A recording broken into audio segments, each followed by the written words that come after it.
Hi everyone, this is Tracy from We Craft at Home, and I'm going to go through today how to use Minecraft Studio with your Tattered Lace magazine to do your charisma. I've had a lot of requests about this, so I am going to do it. I'm just going to change that to inches. If you go to files, you find where in your computer you've got your Tattered Lace issues. So here's mine. I'll use issue 14 because I'm in the middle of sorting them out anyway. So I'll go into all projects, and the first one I want, I think it was 6 I was going to use. Let's have a look.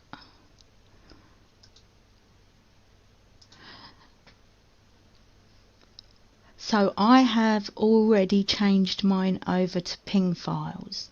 If you're not sure how to do that, I have done it previously, but if I just go through it very quickly with you, I use a site that's a PDF2 as in number 2 ping.com, and all you do is you click upload your file, you choose the one that you're going to use.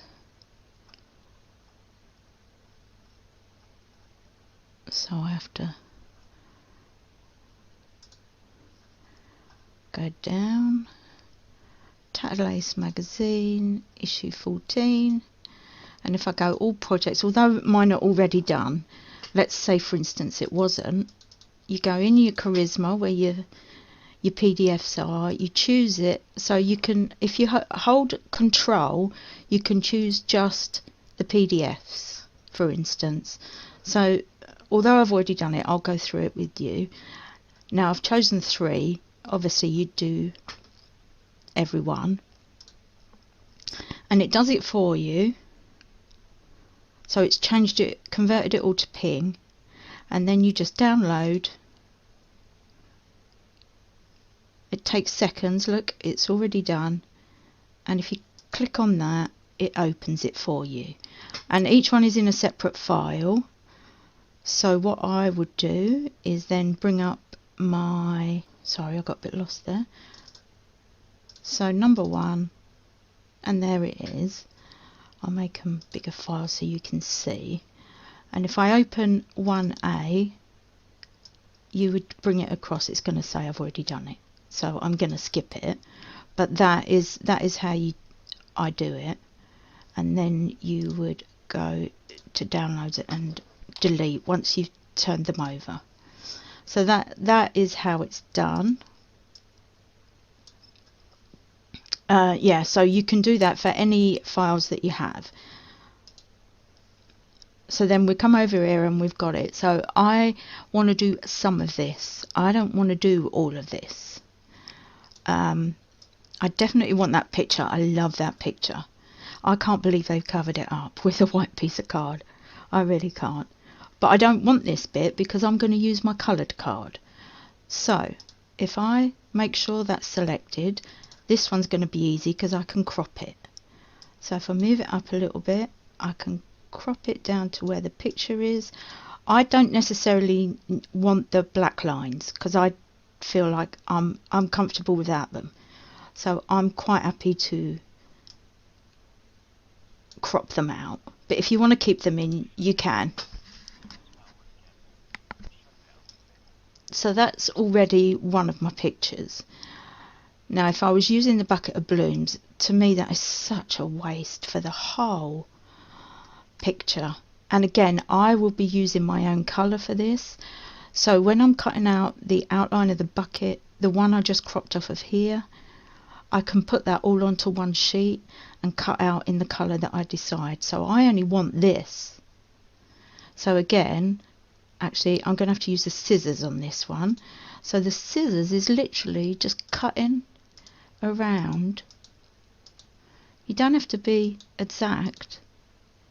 It's just cutting. And all you've got to do is make sure that the line when you join goes purple. Can you see? And then it highlights it. And then if you go a bit smaller so you can see this, we want to keep the inner not the outer, because we want to keep what we've gone round. If you was going around saying to take it out, then you would keep the outer, but we only want the bucket. So I've already saved a load of space on that. That's one of the ones I want to do. Angelic. There we go, I want this.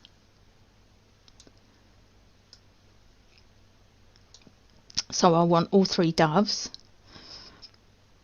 But my plan, I'm going to scissor them.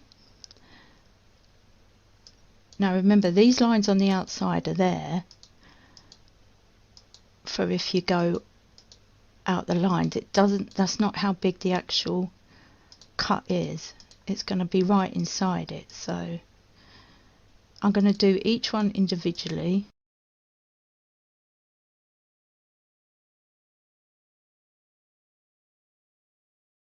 So now we can bring this back up. And then we can just move this around so that it all fits in. I might want to do another set and mirror them, because I've got an idea. I don't want to do it exactly like this, so I'm probably going to have to do another page and mirror them, but I've got a lot more to do anyway, because I normally do 4 projects, but that's just giving you an idea. If I go to a new page, I also know, I just want to show you quickly, mushroom 3. I love the idea of this mushroom house, but I really want it probably a little bit bigger. I'll tell you what, if I bring this one on, then this is the outline of the house, and I can see how big that is. So if I cut that out first, just so that I can show you resizing as well. It's so easy with this program.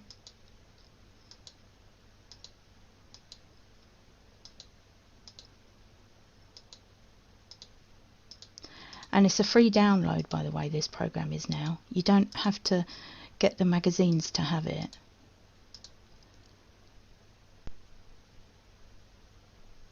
Remember the line, you need it to be purple. There we go. Keep forgetting to bring it up so I can see that. Okay, so that, although it's not exact, 4.5 by 3.5, yeah, I do want them a bit bigger. So what I'm going to do, now the difference with this, when we're in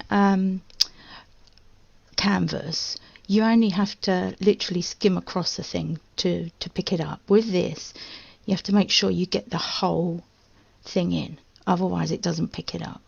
And then I'm going to make it, oh, okay, I'm going to undo that because I didn't group them. And then I am going to make it a little bigger.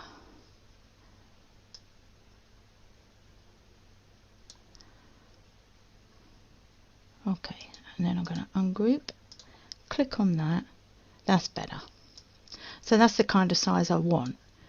And then all I have to do is break it apart and fit it onto the page. It might take 2 pages because I've done it a lot bigger. And to be honest, it's the mushroom house I want the most, not so much the little mushrooms here, although they're cute, aren't they? So now all you're going to do is break it apart into bits so that it'll fit on. I mean, if I'm going to copy and paste to make sure it's the same size, and then for this one, if I crop up to there, again, I don't need these extra bits.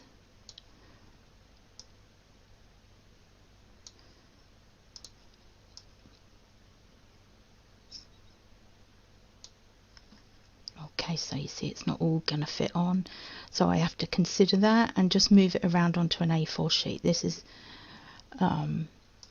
If it's not on A4 sheet, that you go to print, page size, and it'll tell you what to do.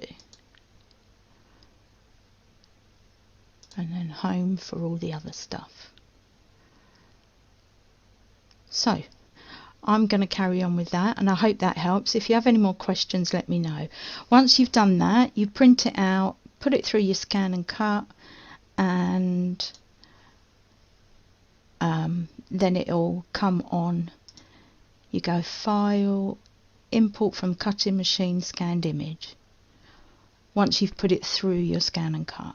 If you're not sure how to do that, then I will put the details of the video that shows you how to do that as well. Okay, so I hope that helps.